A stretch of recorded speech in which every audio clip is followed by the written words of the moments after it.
Good evening. My name is Margaret. I'm here to do my last presentation on sexual abuse and harassment.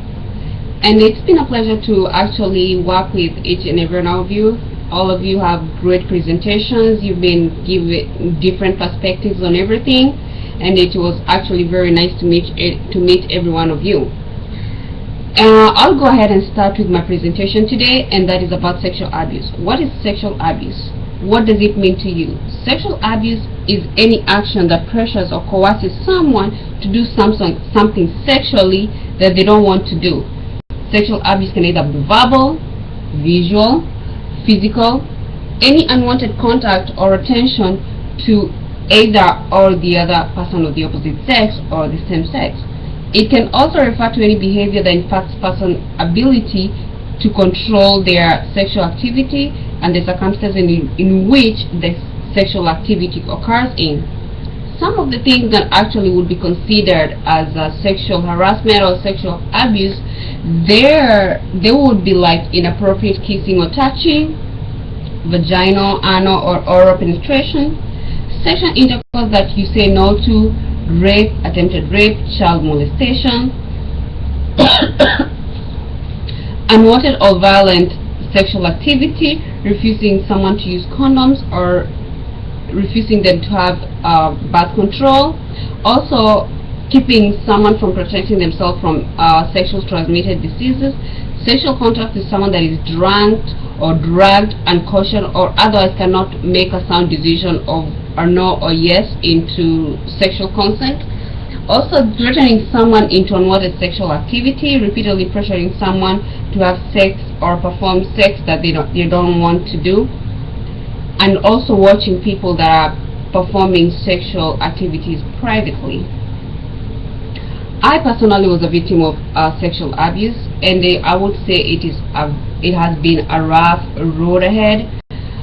For the past years. It started when I was 8 years, went and continued for about 15 years or so. And with me being from another country where we didn't have enough resources, and I didn't have anybody to share this with, until a few months ago when I actually met someone and I was able to disclose this to her, and she's been very helpful, and from there I realized how important it is if some of these resources are given to you when these things happen, because some of the times when the incidences happen, you cannot control them.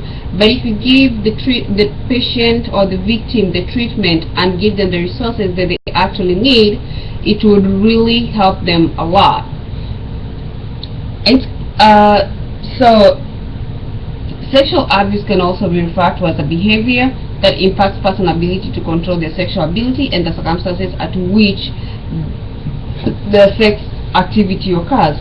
A lot of people actually do perceive that sexual abuse is towards women or children. Well, that is not the case. In a lot of situations, it can happen to anybody. It can happen to either male, female, kids, adults. It can happen to anyone, anywhere in our communities. And of course, we do have some communities that have higher risks than the other. The environments are much different in our society, so we also consider some other factors that would increase and decrease the chances of being a victim of sexual abuse. And with that being said, I can only talk about how you as a person can prevent yourself from sexual abuse, or you can actually reduce the risk of actually becoming a victim of sexual abuse. One of all will be being aware of your surrounding. You have to be aware of the people that you're walking around with, the people you go out with, whatever is around you at all times. Be aware of your surroundings.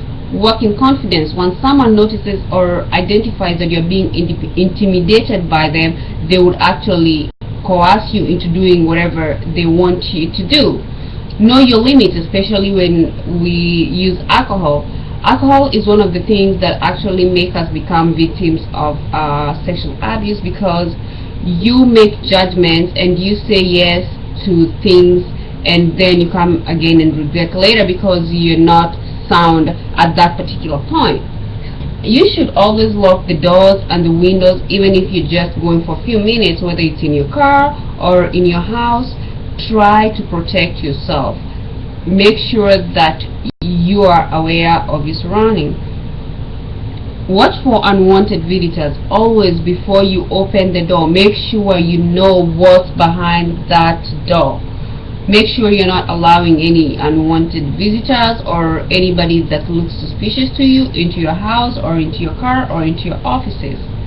Be aware of isolated places. A lot of these people or asylums, they know where to go because these places are isolated. They know the chances of them being found while doing these activities are slim to none. Have a key ready always before you walk to your house, whether it's your house or whether it's your car. Have your keys ready. It's very important. That nick of a minute could help save your life. Always park in well-lit areas. Never carry anybody that you don't know or give a ride to anybody that you don't know from the streets. There are ways that we can actually reduce or we can create awareness in our society. One of them would be education and awareness. It is very important for us to give education in our offices, in our schools, and make people aware of what sexual abuse is about, or what it entails, or what to do, what not to do in case of anything. It is very important information in our daily society. Also, it would be very important if you can use our social media. Everyone nowadays has a social network, and it's a very easy way of spreading information. In this 21st century, the vast majority of us are using at least one of the social media networks. It is very important for us to try and send messages, information that could help or could actually be potential helpful to someone, either victim in the past, or someone that, or also prevent someone from becoming a victim in the future. Most of our victims are actually impacted by these experiences differently. Most of them do suffer from post-traumatic stress disorder, which is what I did suffer. I had nobody to talk to, and I stayed with all this information with me, and it ate me up for a very long period of time. I didn't know what to do, the right things to do. I was always in fear, always, I was anxious all the time. I didn't know what to do or what to expect. I was also very afraid of being around people. It's been a very, very rough time. And also abuse substance. A lot of people that actually become victims, they end up abusing substance. Either they can do alcohol or drugs. It can be anything.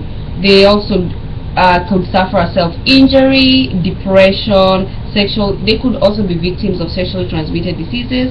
And for younger females that are productive, they could actually potentially be pregnant and have to deal with the child that could be one of the triggers, or they trigger the memory, and you probably don't want to deal with that. And also we could have sleep disorders, eating disorders, body memories. Of course, there are times where you will have your partner and you'll be having like moments together, and they'll touch you some places and you'll be having a hard time in responding because they are triggers of what happened to you in the past.